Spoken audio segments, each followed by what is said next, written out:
The story opens with our protagonist at a funeral narrating that he has always hated his father. He explained that throughout his life, he always found himself constantly hoping for his father's death. And today his prayers were finally answered. His father actually died. And he remarked mockingly that a heart attack got him. He didn't feel bad about his father's death because he was a criminal, a womanizer, and a greedy scumbag.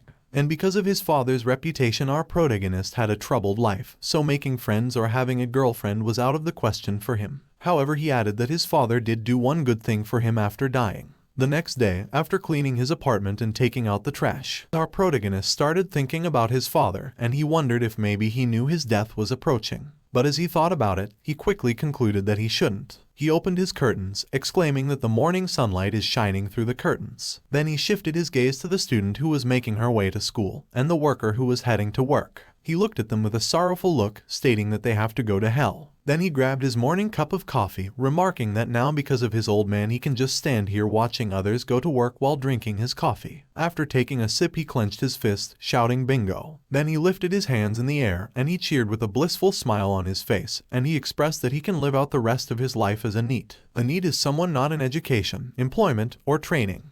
Basically a bum, and the reason why our protagonist could now live out the rest of his life as a NEET is because his old man had a secret fortune laying around. In the basement of their house was 500 million yen. After cheering, he sat down, and with a smug expression he spoke out loud, saying maybe his old man wasn't all bad, since in the end he acted like a truly great father. The protagonist couldn't help but rejoice again because with this much money he could do and buy whatever he wanted. Whether it be a house, a car, or women, he could get them all. But he wasn't really interested in those kinds of things, and as he thought about what he was really after, a devilish grin appeared on his face. His fantasies were interrupted by a knock on his door. He swiftly turned to the door in excitement, like a kid on Christmas morning, and he shouted that it's here. He opened the door, and before the delivery man could say anything, our protagonist took the package inside and shut the door in the delivery man's face. Inside, the protagonist jumped on his bed shouting yay, and as he relaxed he thought about how he finally ordered everything he needed for his dream bedroom, which cost a total of 30 million yen. However, by his position on his bed it was clear that he didn't care about the cost since he had more than enough money. He snuggled with his pillow, and he recalled the 3 vows he made to himself, which were to not work, to not have friends, and to never get married. Work was an absolute no, and he may sound like a privileged piece of trash, but work was a no for him. Having friends meant being in a constant battle of one-upping each other, and he couldn't think of anything more annoying than that. And then there was marriage. Vowing to spend the rest of your life with someone you love is just an annoyance, and plus he wouldn't want to cheat on his right hand. Jokes aside, the true reason he avoided marriage is because his scumbag father made that same vow no less than 12 times. His perception of marriage was then broken, and he didn't want to repeat his father's mistakes. So he will live out the rest of his life playing games on his comfy bed, which was his definition of paradise. Our protagonist turned his attention to the TV, and expressed that with that out of the way it was time for him to play the games that had been piling up. He shouted that he has to complete them all no matter what. 2 months later, our protagonist finished the first game on his list, Dungeon Break. However, it took him some time, which was reflected by the state of his room. However, he ignored the trash that had piled up, and instead turned his attention to the other games, questioning if he should try a VR game next. His game searching was interrupted by a notification from his TV.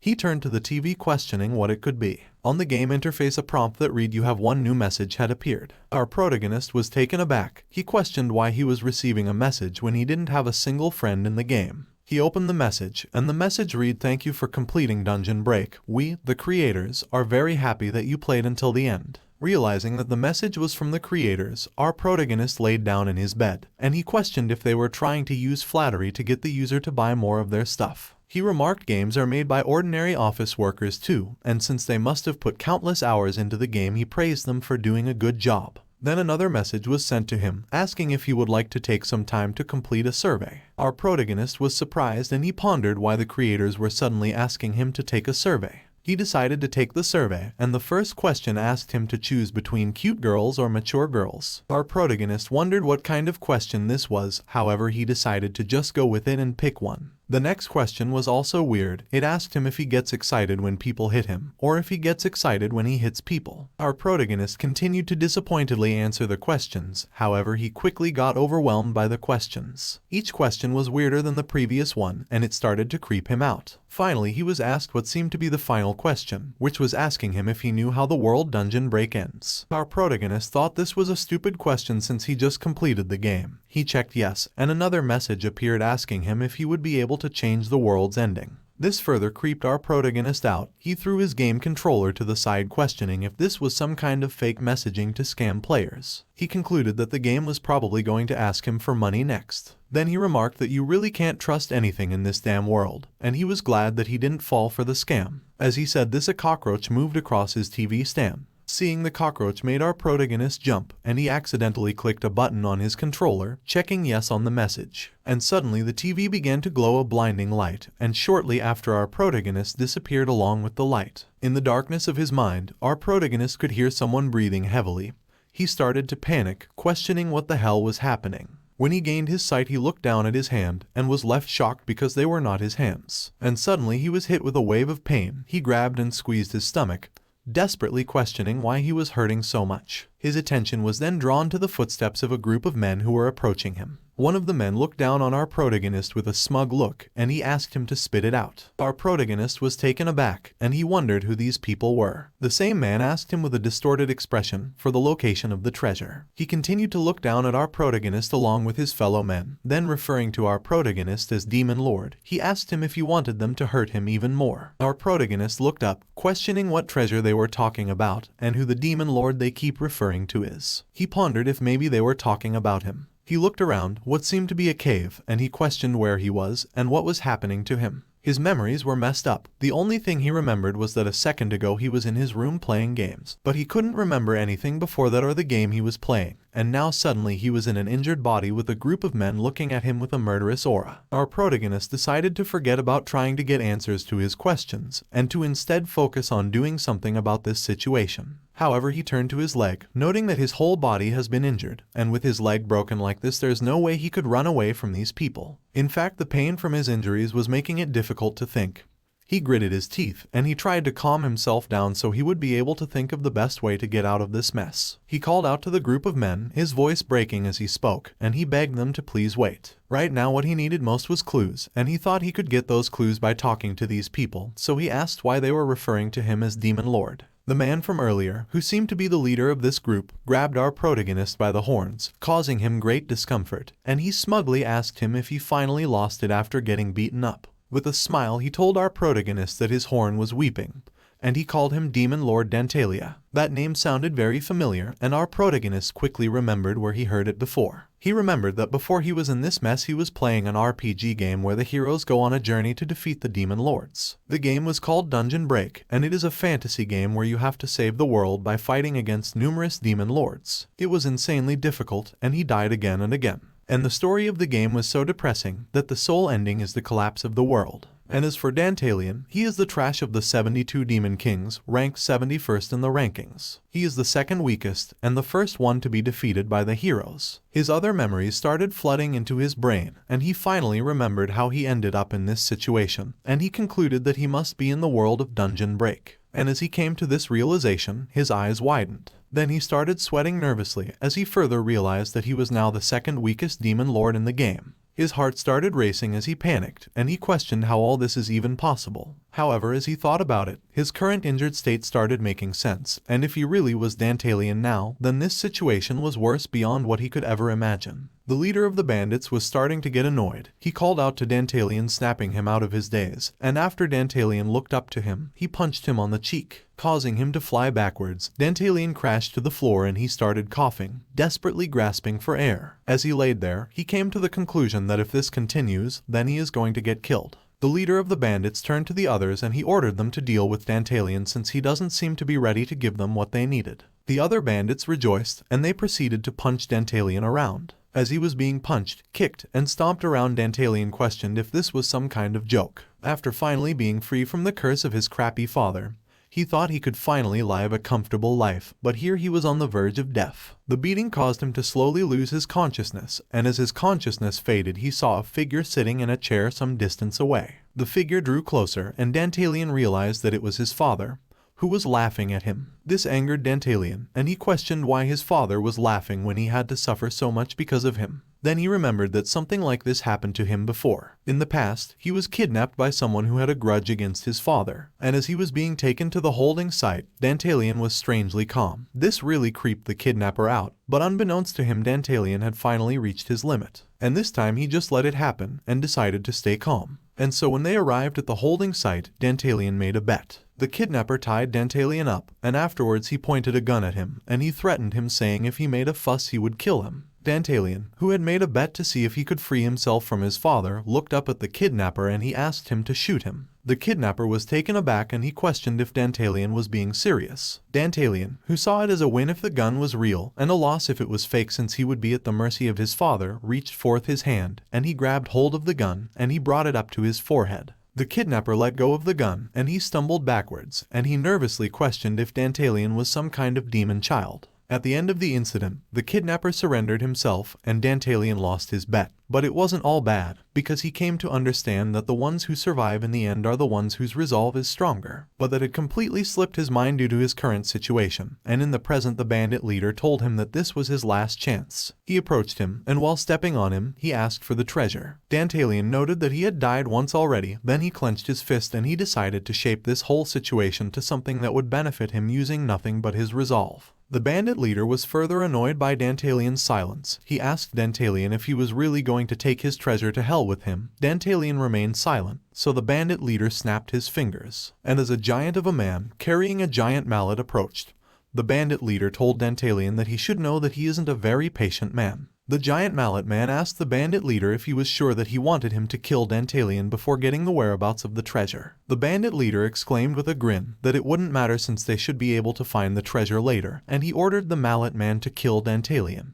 The mallet man lifted his mallet in the air. As he did this, he told Dantalian that he can go and regret not telling them where the treasure is in the afterlife. The mallet man swung his giant mallet, and Dantalian lifted his hand, and he shouted that he would do it. The mallet man stopped his swing. Dantalian, who had resolved himself to survive no matter what, stood, and he told the bandits that he will tell them where the treasure is. The mallet man started laughing, and he expressed that it seems Dantalian had finally given up. He remarked that if they go get the treasure quickly and then present Dantalian's head, the people of the town will be singing their praises. Dantalian was able to stop his death for the moment, however he didn't even know if there was a treasure here to begin with, and he knew that if he pointed the bandits in a random direction they would kill him without a moment of hesitation. He decided that his first move should be to get through this by buying himself some more time. Then he knelt on the ground, and with his head lowered he announced that he had been completely and utterly defeated, and he told the bandits that the treasure they were seeking was in the Demon Lord's chamber. However, he said that the treasure is hidden with magic and the only one who can undo that magic is him. After saying this, Dantalian lifted his head slightly, and he glared at the bandits, questioning if they would believe that.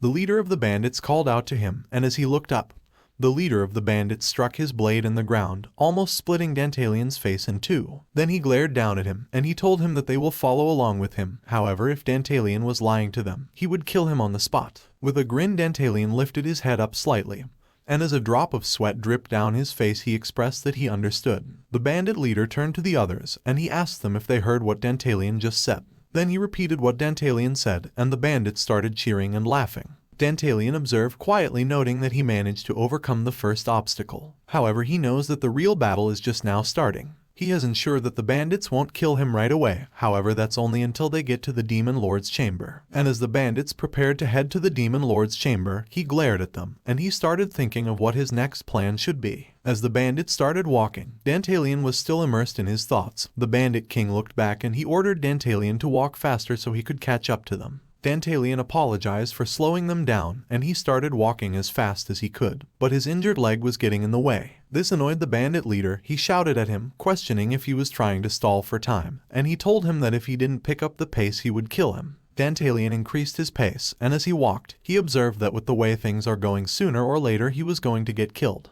The pain from stepping on his injured leg started to wear him down. However, the bandits paid him no mind, and as he walked desperately trying to catch his breath, Dantalian started looking for ways to somehow kill the bandits before they killed him. However, he noted that the situation was looking hopeless.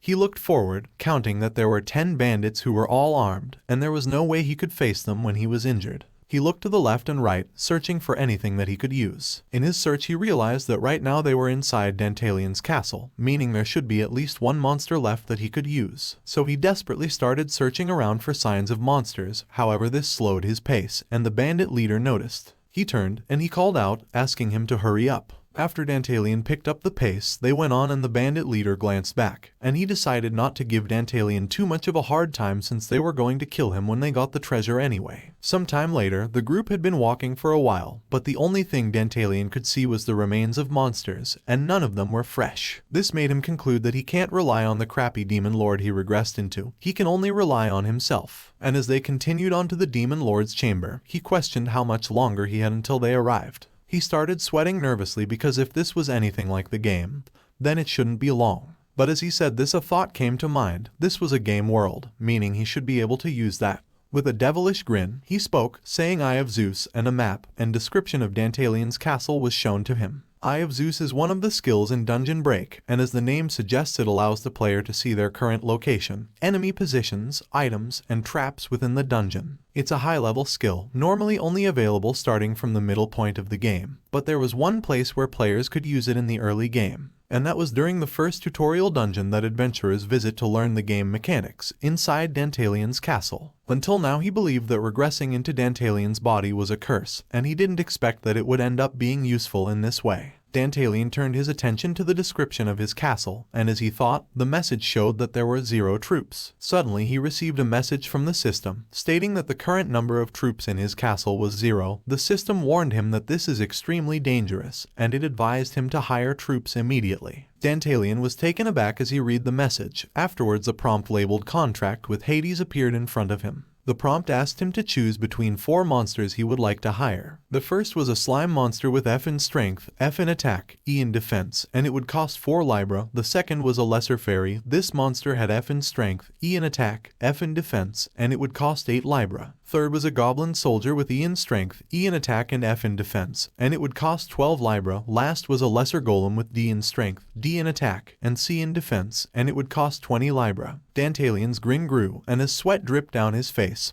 He questioned if demon lords really have a skill that allows them to hire monsters. And as he observed the interface, he noticed something that was concerning. He only had 100 libra, the currency of the Dungeon Break game. He scratched his head, wondering what this useless demon lord was up to before he possessed his body. Dantalian started coming up with strategies. He first thought about using 8 goblins to take on the 10 bandits, however that would still be a hard battle with his current condition, so he threw that idea away. And he instead started looking at the golem. He questioned if he should get a golem and launch a surprise attack. However, he quickly realized that there is no guarantee that he would win. And as they drew closer to his chambers, he grew more desperate. He took turns looking at the map, then at the list of monsters he could hire, and an idea finally came to mind. He nervously calculated that his chance of success was only at 60%, which was too low for him to risk his life, but in thinking this he turned to the bandits. And he quickly realized that he had no other choice. He clenched his fist, and he started plotting his next move. For this plan he first needed to gain the bandits' trust.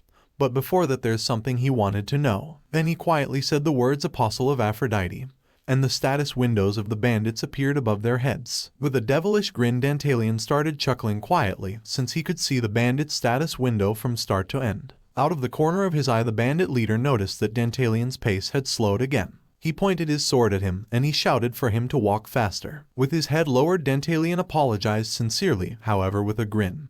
He noted that the counterattack begins now. Dantalian quietly observed the bandit leader's stats, and as he expected, to get out of this mess unscathed he had to somehow make the bandit leader trust him. However, even if it meant taking some risk, Dantalian was determined to take down the bandits. Sometime later the group arrived in the ruins of the dungeon, which was marked by the skeleton of a single goblin soldier. Dantalian observed the skeleton as he walked by, and he noted that it's time for him to start. Then he called out to the bandits, and he asked them to stop. All the bandits turned to Dantalian with a puzzled expression, and the bandit leader asked him with an agitated expression if he was trying to revolt against them. Dantalian apologized to the bandits for stopping them. Then he pointed ahead, stating that there is a trap in the passage ahead. The bandits found this hard to believe, but Dantalian pushed on. And as the bandits discussed amongst themselves, he approached and positioned himself at the center. Then he told the bandits that if they go any further, dozens of invisible arrows will come flying at them. He assured them that none of them will be able to get through unscathed. Then he walked past the bandit leader, announcing that he would proceed on his own first, and as he entered the passage he turned and he told the bandits that he would get rid of the trap.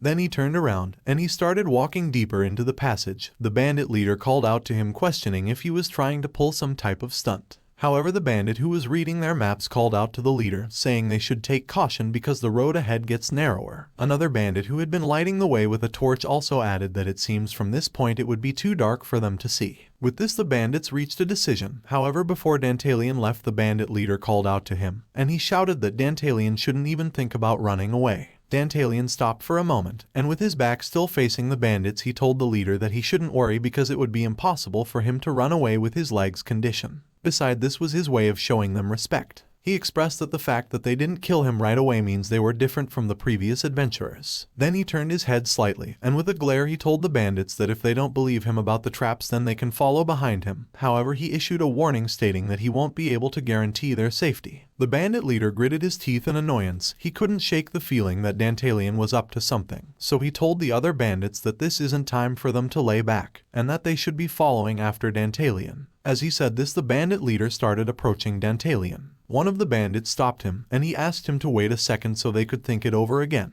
All of the bandits were in agreement, and they anxiously reminded the leader about the trap they encountered at the entrance of the dungeon. As he recalled what went on at the entrance of the dungeon, sweat dripped down the bandit leader's face. However, he quickly resolved himself. He turned to the other bandits, frustratingly asking if they were even real men. The other bandits didn't know how to respond, and they went quiet for a moment. Dantalian used this opportunity to head into the passage with a devilish grin on his face, and after putting some distance between him and the bandits, he looked back, questioning if this was far enough to execute his plan. Dantalian calculated that the distance should be enough. Then he reached behind his back and he pulled out 2 arrows. As he did this, he prayed that his plan would work. With the arrows in hand, he shifted his gaze to his hands, and he noted that it's a good thing he picked up some arrows from the corpses they came across earlier, and unknowingly brought them with him. He clenched the arrows in his hand, then he resolved himself, since this is where things really get started. He gritted his teeth and he braced himself. Then he lifted one of the arrows in the air, and as he did this, he repeatedly told himself in his head that this was no big deal. Then he stabbed himself in the leg, and the pain caused him to scream. His screams echoed through the passage, and the bandits who were waiting at the entrance heard it. They looked on with a fearful expression, questioning if that voice they heard just now was Dantalian's. The bandit leader shouted into the passage, asking Dantalian to tell them what the hell was going on.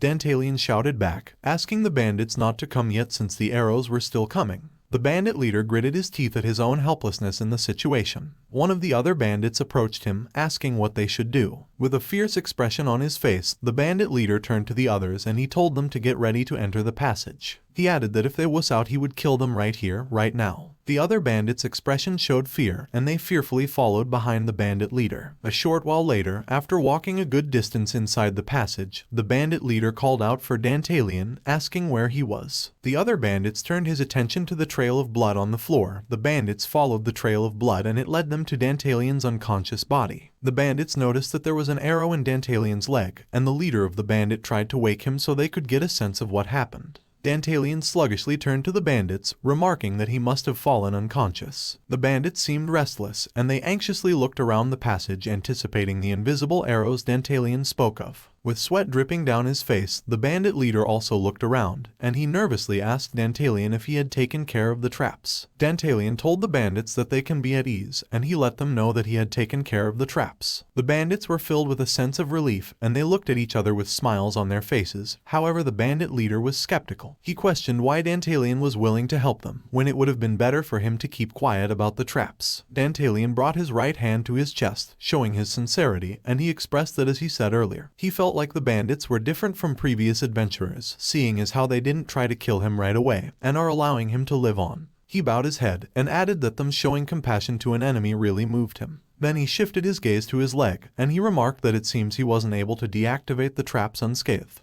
He grabbed hold of the arrow, stating that it shouldn't be too much of an inconvenience. Then he pulled the arrow out of his leg, stating that they should continue onwards. The bandit leader was taken aback, and with a nervous smile he thought to himself, questioning if Dantalian was being serious. He couldn't wrap his mind around why Dantalian would save them. But ultimately he was convinced by Dantalian's acting, and suddenly Dantalian received a message from the system, stating that the likability of the bandit, Leaf, has increased by 5 points towards him. and as Dantalian was observing the increase in likability, he was overwhelmed by messages from the system, telling him that the likability of the other bandits had also increased. It was evident that the bandits now viewed Dantalian in a better light, and as they looked at him with smiles, Dantalian could barely contain himself, since this was what he was waiting for. He noted that it's great that their likability towards him increased. However, he knows that it's not enough. He needed it to increase even more, and with a devilish grin, he noted that the stage has been set, but he has only begun, and now he shall move on to the second act. As he thought this, he received a message from the system, congratulating him for increasing his charm stat. Dantalian continued his deceptive acting. He tried standing, but struggled to do so because of his injury. Leaf, who thought he might be able to put Dantalian to good use, remarked with an awkward smile that he doesn't know what Dantalian is thinking, and he pointed out that with his injury, Dantalian would only slow them down. With no other choice, he turned to the other bandits, and he asked one of them to lend Dantalian a shoulder. One of the bandits lended Dantalian a shoulder, stating that they should get going, and Dantalian acted surprised. He turned to the bandit who lended him a shoulder with a shocked expression, and he thanked him. The other bandits started laughing, and Leaf questioned why Dantalian was acting surprised by their kindness when he just saved them. He told Dantalian that this was just them showing their gratitude. Afterwards, he addressed the others, expressing that they should get fired up and continue onwards. As they walked, Dantalian chuckled to himself. Everything was going well, but Leaf was proving to be a tough nut to crack. And as he thought the first act wasn't enough, he still needed more so that he could control the bandits like puppets on a string. A short while later, they arrived at the Demon Lord's chamber. The bandits admired the door, and Leaf expressed that the entrance was even more impressive than he imagined. Then he opened the door and they stepped into the chamber. He started thinking about the treasure and he chuckled to himself. Then he turned to Dantalian and he asked him to show them where the treasure was. Suddenly Dantalian started crying. This surprised Leaf and the other bandits. The one who was lending Dantalian a shoulder asked him why he was crying, and Dantalian asked them to excuse this indecent showing. He covered one of his eyes, and he explained to the bandits that because of the chamber he was reminded of his former comrades and family. This shocked Leaf. He asked Dantalian if demon lords have families too. Dantalian expressed that they do. Then as he reached forth his hand towards the throne, he explained that in the past even someone like him had those that he called his family. Dantalian told the story that in the past the demon lord's castle was vibrant and full of monsters who served and loved him. However, one day they were attacked without warning. Adventurers tried hunting him in his own castle to take his treasure, and when he was cornered and was about to be shot down by arrows, his most trusted servant shielded him from the attacks. That servant then told him to go on while he stalled for time. Dantalian protested, stating that if he is going to run then his servant should come with him. However, the assailants shot more arrows, which the servant used his back to shield Dantalian again. Then the servant told Dantalian not to worry about him, and he told him that he should run quickly while he still can. Dantalian was brought to tears, and he turned his back on the servant. In the present, Dantalian continued to act sorrowfully, and he expressed that all of his servants died protecting him. The bandits were moved. They felt sorry for Dantalian, and they apologized that something like that happened to him. The bandit, who lended Dantalian a shoulder, spoke, saying he thought a demon lord would be a much worse existence than this, yet here was Dantalian mourning his dead comrades. The bandit went on to say that to him Dantalian doesn't seem like someone evil. A message appeared above this adventurer, Jack, stating that his likability towards Dantalian increased by 20. The likability of the other bandits also increased. Leaf, however, was skeptical since Dantalian's story was different from what he heard. From what that mysterious woman said, a demon lord is the lowest scum, one who has no blood or tears. His likability towards Dantalian still increased by 15. And with a distorted grin, Leaf noted he doesn't really care about what that mysterious woman said, and that the only thing that matters to him is whether Dantalian will be useful to him or not, and for the moment he is useful. Dantalian suddenly called out to the bandits, interrupting Leaf's thinking. Then he faced them with a sorrowful expression on his face, and he expressed his gratitude to them for bringing him back to the castle. He added that as he thought, this group is very different from those who killed his family, and if it was them, perhaps the dead may forgive him. Then he told them that the treasure of the demon lord's castle and his life are all in the bandits' hands. Leaf started laughing, and he looked around questioning where the treasure was. Dantalian stepped forward, with the help of Jack, saying the treasure is currently being concealed by magic. He looked back to Leaf, stating that he will now undo the concealing magic, and he asked everyone to stand back. Leaf became excited. He hastily turned to the other bandits and he shouted for them to move back. After they had moved back, Leaf asked Dantalian if the current distance between them was enough. Dantalian faced them, and he expressed that it was. Then he turned around, and since everything was going well he started chuckling to himself, and he motivated himself to push a little bit further since his plan was close to coming to fruition. He opened his status window, thinking to himself that it's time for him to add the finishing touches. Earlier, after taking a good look at his status window, Dantalian quickly realized that there is no treasure in the castle. The only thing left was the 100 libra. However, with a smug smile, he thought that this would be enough to fool the bandits, because in the world of Dungeon Break 1 libra is equivalent to 15 silver coins, and the game was set up in a way that the items and money you discard will appear where you leave them, and Dantalian planned to take advantage of this. When he tried to discard 76 libra, an interface appeared, asking him to confirm if he wanted to discard the 76 libras, but Dantalian decided to hold off for a moment. Then with a snark, he lifted his hands in the air, and he proclaimed that he is Dantalian, the 71st demon lord who rules over this land, and in his name, he will give these brave heroes his treasure. After Dantalian said this, he paused for a moment, and Leaf and the other bandits looked on eagerly. Feeling their desperation and eagerness, Dantalian grinned, and suddenly silver coins started raining down. The bandits couldn't believe their eyes. They looked up, questioning if they were dreaming, and they started laughing as the silver rained down. Leaf picked up a silver coin from the ground, and he observed it with a grin, and he noted that they finally got their hands on it. He started chuckling, which quickly turned to laughing uncontrollably. Dantalian received a message from the system, indicating that Leaf's likability towards him had increased by 50. Leaf shouted, saying they will divide the treasure equally, and he asked the other bandits to hurry up and gather the silver coins. Leaf glanced over at Dantalian. He was now certain that he could use Dantalian even more, and he thought it would be a waste to get rid of him now. As the bandits hurriedly gathered the coins, Dantalian spoke up, asking if he could have a word. Leaf, who was in a cheerful mood, asked Dantalian if he was trying to give them more stuff. He expressed that if that's the case, Dantalian should wait since everyone was busy gathering the coins right now. This further increased the bandits' likability towards Dantalian. However, in a serious tone, Dantalian apologized for the inconvenience, but he told them that there is something he must tell them immediately. He told the bandits that right now about 30 new adventurers have entered the dungeon. This surprised the other bandits. Dantalian explained that he used magic to observe the entrance of the dungeon to see if anyone enters, but he never expected anything like this. The other bandits began to panic, and Leaf, who had been skeptical about everything Dantalian suggested until now, was also starting to panic, because he knows that 30 adventurers is more than they can handle. He asked Dantalian if there was another way out of the castle. Dantalian lowered his gaze to the ground and expressed in a regretful tone that there wasn't. He told Leaf that the only way to leave is the way they came from. In their panic, the other bandit questioned what would happen to them if the invaders attacked the Demon Lord's chamber. Another bandit nervously stated that they will be ripped apart since it was a party of 30 adventurers. This further drove their panic, and they wondered what their next step should be. Leaf observed the other bandits in silence as they panicked. He too was on the verge of losing it. Dantalian approached him, saying he had an idea. If they could not avoid the party of 30 adventurers, Dantalian expressed that they should confront them. Leaf was puzzled, and he questioned what Dantalian was trying to say. Dantalian asked him if he had a map, and Leaf expressed that he did. He showed him the map, and Dantalian pointed out where the party of 30 adventurers was currently in the dungeon. Then he told Leaf that unfortunately his powers aren't enough to tell him which route the intruders will take. However, he expressed that he could act as a decoy. This further puzzled Leaf. He asked Dantalian to explain what he means by decoy. Dantalian guessed that the intruders must be some military division given how there were so many people. He added that there were probably some people in the group who can use magic. And if that's the case, he was expecting that they would be able to sense his magical power and would soon come for him. He referred to the map again, pointing out the 3 different routes the bandits can take from here to get to the exit. And he told Leaf that they can take a different route than him and head straight for the exit.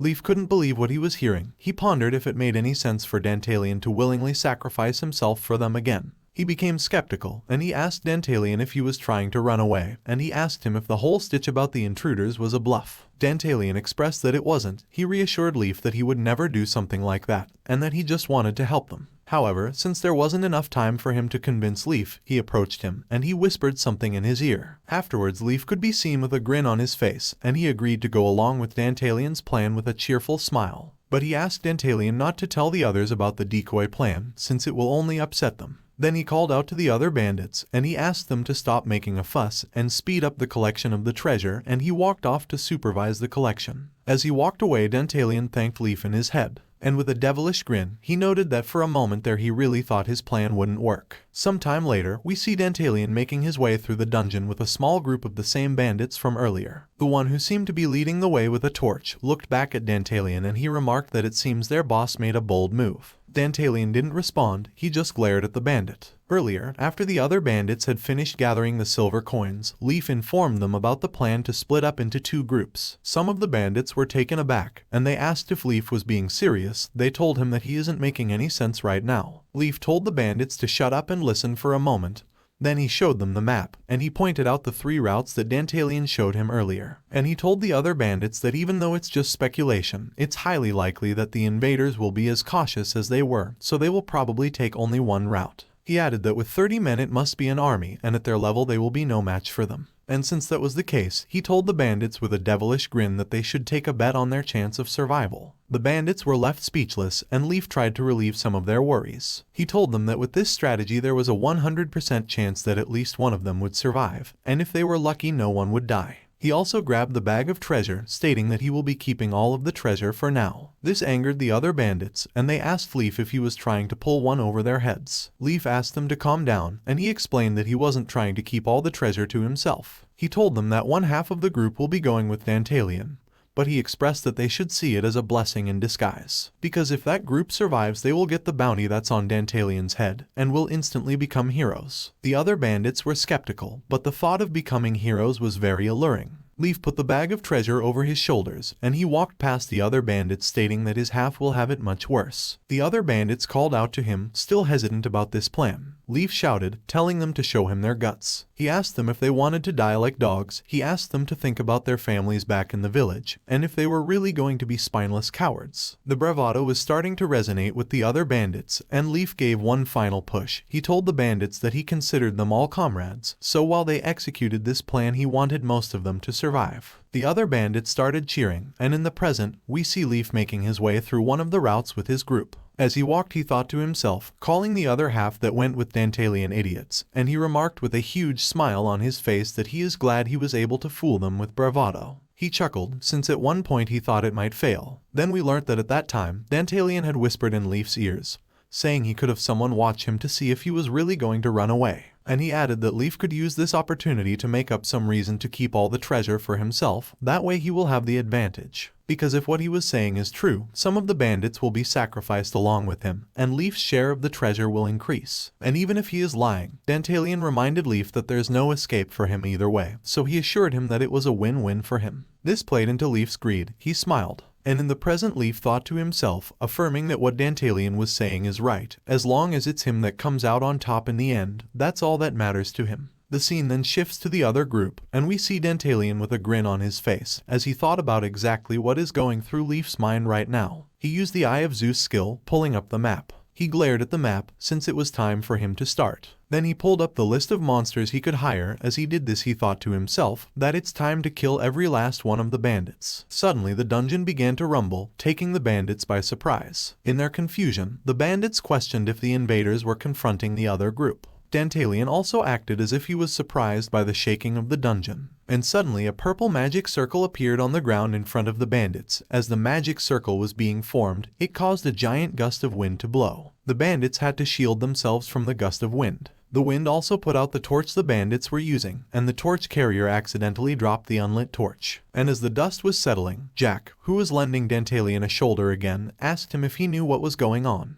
Dantalian swiftly restrained and covered Jack's mouth. Jack looked back in shock, and Dantalian told him that it would be better if he didn't make a sound, or else he would make sure he suffered more. Then he grabbed Jack's sword. As he did this he thanked him, since he is indebted to him for lending him a shoulder. Jack was brought to tears, and Dantalian proceeded to stab him. Afterwards Dantalian turned to the other bandits, who were occupied by the magic circle that had appeared on the ground, to notice that he had killed Jack. Suddenly piles of rock began to fall onto the magic circle, and a giant golem was formed. The golem let out a battle cry that shook the entire dungeon and terrified the other bandits. Then the golem lifted its hands in the air, and it swung down at one of the bandits with extreme force, kicking up some debris. After the dust settled, one of the 2 remaining bandits noticed that one of his comrades had been crushed by the golem, and the other was currently being squeezed to death. The bandit grabbed his sword, and he charged at the golem, shouting for it to stop. He jumped at the golem and swung his sword. However, his sword broke after making contact with the golem. And in his shock, the golem attacked. The bandit froze due to fear, and he was pummeled. The last bandit was rendered useless because of fear. All he could do was stand there and try to scream. Dantalian approached the bandit from behind with a menacing aura, and after sensing Dantalian, the bandit asked him if he knew what was going on, and he stated that they had to run away quickly. Then Dantalian stabbed the bandit in the heart, and in his final moments, the bandit asked why Dantalian did this. After the bandit's body fell to the ground, Dantalian grinned, and he questioned if his reason for doing this wasn't obvious. He spoke out loud, with a devilish grin and a menacing aura, saying this is what a demon lord does. Meanwhile, Leaf and his group felt the vibration from the golem in the route they took, and they looked around, questioning if it was an earthquake. Leaf observed the sides of the dungeon, and he pondered if the battle with the intruders started already, and he was starting to believe that maybe Dantalian was telling the truth. He chuckled, and thought to himself that Dantalian did a good job. Some time later, Dantalian appeared in front of them. This surprised Leaf. He asked Dantalian, who had a murderous aura about him, why he was here. He went on to say that since Dantalian was here, it must mean he didn't run into any intruders, and he asked him about the others. Dantalian interjected. He called out to Leaf, then he swung Jack's sword to the side, and he expressed that all of the bandits who followed him, every single one of them, had died.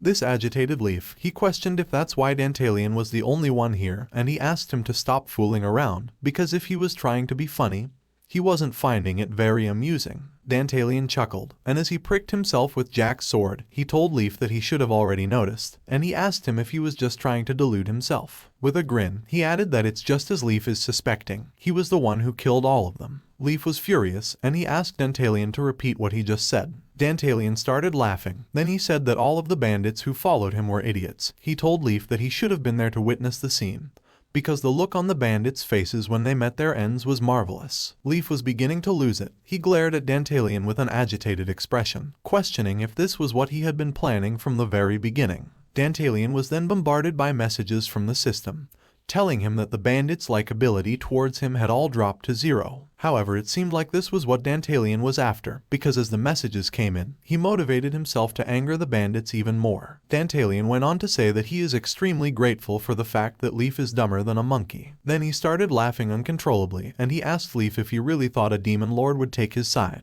This pushed Leaf past the boiling point. He shouted Dantalian's name, and he ordered the other bandits to attack him. The other bandits, who were also furious, rushed in, and as they approached, a silhouette with 4 glowing red eyes appeared behind Dantalian. The silhouette was revealed to be the golem, and it charged forwards with its arm out. The golem smashed one of the bandits into the wall of the dungeon, and the debris from its charge fell on top of another bandit, killing him. Then it turned to the other 2 bandits, and it attacked. The mallet man got out of the way, but one of the bandits froze because of fear, and he was pummeled to death. And Leaf watched with a horrified expression on his face. With the golem distracted, the mallet man was able to sneak up on it, and he was able to crush part of the golem's body with his mallet. Afterwards, he turned to Leaf with a smile, and he asked him if he saw his attack just now. However, Leaf's face showed horror, and he looked on as Dantalian sneaked up and killed the mallet man. Afterwards, Dantalian let out a sigh, and he told Leaf that once again, he has his sincere thanks. Leaf shouted at Dantalian with an agitated expression, asking what the hell he was talking about. But after watching the golem's body regenerate, his agitated expression swiftly shifted to a nervous one, and sweat started dripping down his face. Dantalian looked up at the golem, and he explained to Leaf that golems can be killed easily by destroying the core in their chest. Then he patted the golem on the shoulders, saying that as long as one has the needed knowledge and experience, even an average adventurer can defeat a golem, rather easily in fact. Then he glanced over at Leaf, and he told him that if he would have stayed calm and worked together with his comrades, without falling for some dumb provocation,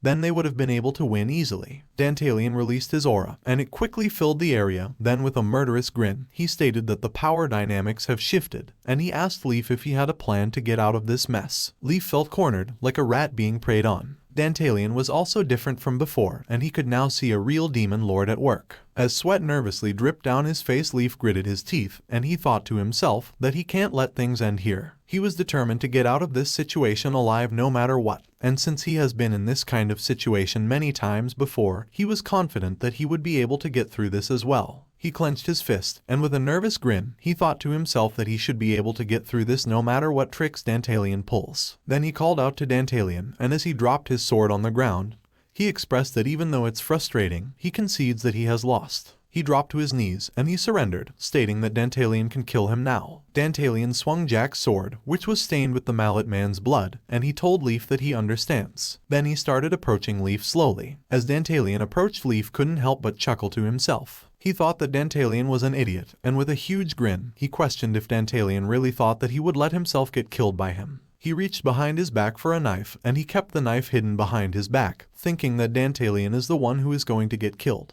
As this went on, Dantalian, who had pulled up the list of monsters he could hire, was checking out the slime monster. Then he glared at the bottom of the list to see the amount of liber he had, and if he could afford to hire the slime. Meanwhile, Leaf was eagerly waiting for Dantalian to get closer, because the moment he got close enough, he planned on killing him with the knife he had hidden. He counted each and every one of Dantalian's steps, and he noted that Dantalian just needs to take 3 more steps, then he will be in range. However, Dantalian suddenly stopped approaching him. This shocked him, and he wondered why Dantalian stopped suddenly. Dantalian called Leaf's name, and he expressed that he could see right through him. Dantalian, who had used the skill, an apostle of Aphrodite, and was currently seeing Leaf's thoughts, told him that he already knew what he was up to. This horrified Leaf, and he nervously looked up at Dantalian with sweat dripping down his face. Dantalian pointed Jack's sword at Leaf, and his nervous expression made him hysterical, and he started laughing uncontrollably. After calming down, Dantalian glared at Leaf, and he told him in a serious tone that this was checkmate. Dantalian's mockery of him infuriated Leaf. He thought that there was no way this was where his life was going to end. He quickly grabbed the sword he had thrown to the ground, and he jumped at Dantalian. However, he just fell flat on his face. This confused him, because it felt like his legs had been tied down.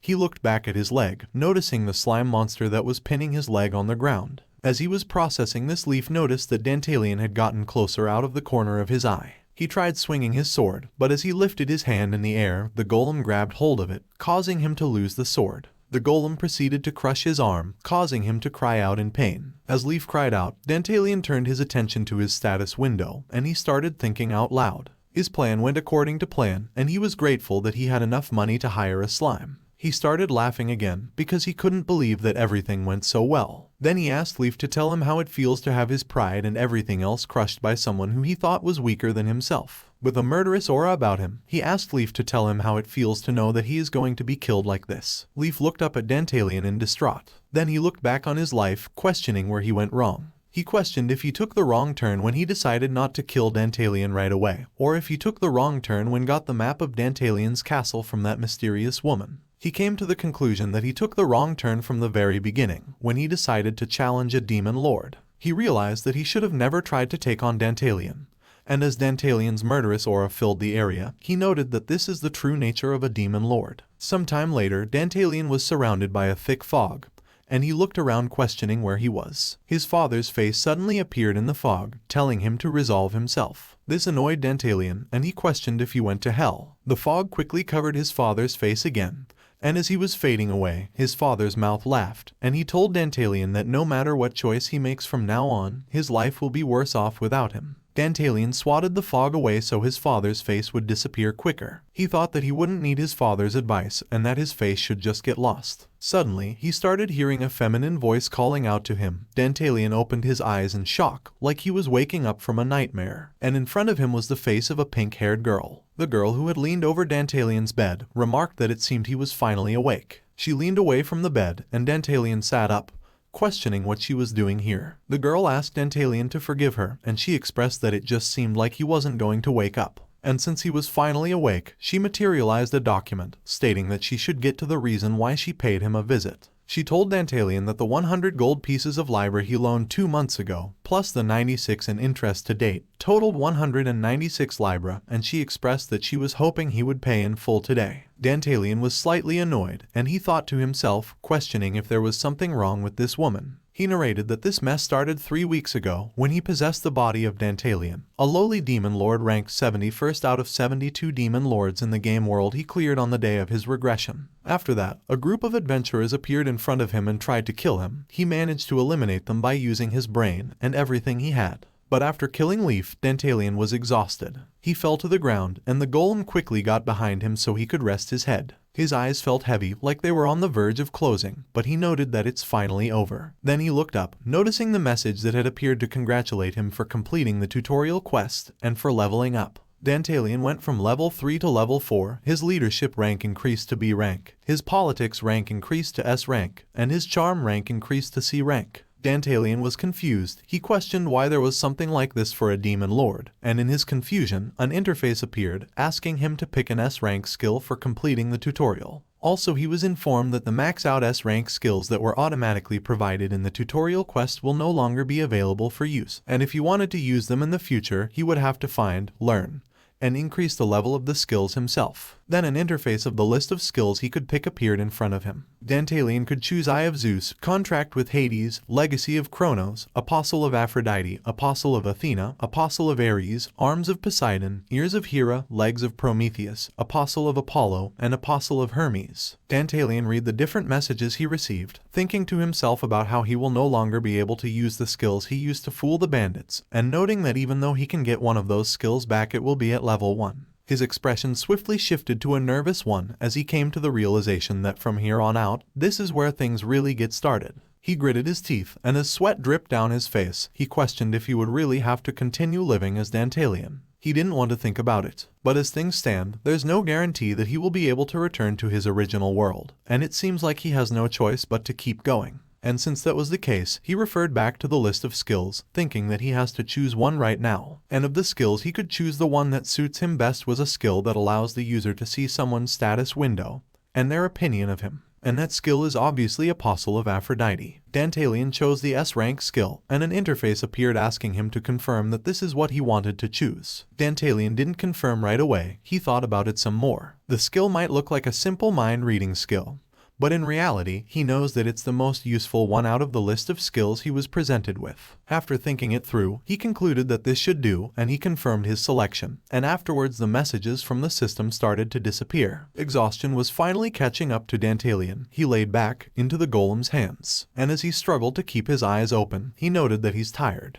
And as he struggled to look around at the corpses of the bandits, he added that he felt like he had pulled all-nighters for days. While in the golem's arms, he placed his hands on its cheek, expressing that he is going to borrow the golem's body for a bit. Then he dozed off, and the next thing he knew, he was waking up in a bed in Dantalian's room. He thought that the golem must be the one who brought him here, then he observed his body, confirming that it wasn't a dream like he had hoped. He was still Dantalian, and his memory was clear. He got up from the bed, and he made his way to the window, and he placed his hand on the glass, gazing outwards. Then he looked up, but the light from the sun was too bright, so he covered his face, and he started coming to terms that he had to live as a demon lord now. But despite his worries, he was already faced with the next disaster. The pink-haired woman, who had been patiently waiting, called out to Dantalian. Dantalian, who had forgotten she was here, looked back with a puzzled expression, and he narrated that he had forgotten that immediately after waking, a girl with a gaze as cold as the permafrost ice appeared, and she told him that her name was Lapis Lazuli. Later, we see Dantalian addressing Lapis. With his hand on his chin, he reminded her that, like he said, he was not the one who borrowed money from her. Lapis looked up at Dantalian with a cold, chilling glare, and she asked him to forgive her rudeness, but she was having a hard time understanding what he was trying to say. She expressed that 2 months ago, it was undoubtedly Dantalian who loaned the money from the Chamber of Commerce, and as proof, she showed him the promissory note. Dantalian sighed. He was starting to get annoyed because their conversation wasn't going anywhere, and they have been going back and forth with this banter for a whole week now. He thought to himself that he knew this world sucked, because before it was the bandits, now he has to deal with debt collectors. He questioned why he had to clean up the mess left behind by that big idiot Dantalian. In fact, he couldn't even fully blame Dantalian because the Chambers of Commerce are the ones who loaned money to that idiot. As he thought this, Dantalian realized something. He asked Lapis if he could ask her a few questions, and Lapis replied saying he could. He proceeds to ask her to tell him what would happen if he fails to pay back the money. Lapis explained that if it came to that, Dantalian would have to declare bankruptcy. Then Dantalian asked what would happen after he declared bankruptcy, and Lapis explained that the Chamber of Commerce will take ownership of his castle. Then Lapis lowered her head, and she added that the Chamber of Commerce will also be asking a few small requests of Dantalian. She looked up at him, stating that he won't have to think about the requests, he just simply needs to do as he is told. Dantalian expressed that he understood, and he asked her one final question. He asked her about today's date. Lapis was taken aback. She looked up at Dantalian, who was releasing his aura, and she nervously told him that she doesn't understand his question. Dantalian replied in a cold, chilling tone, that he is asking for the day, month, and year of today. Lapis placed her hand on the ground, and she bowed, asking Dantalion to forgive her rudeness, and she told him that today is the 17th of April, 1505. Dantalion started thinking to himself, it was already 6 days past the repayment date, and if interest continues to pile up, he will go bankrupt. He spoke out loud saying this situation is very interesting, and he told the nervous Lapis that he had a proposal for her. Lapis looked up, with a drop of sweat dripping down her face. Then with a smug grin and a menacing aura, Dantalion told her that he wanted the Chamber of Commerce to lend him 10,000 libras. You made it to the end of the video. If you want to see more, then hit the like button. Also, while you're down there, don't forget to subscribe.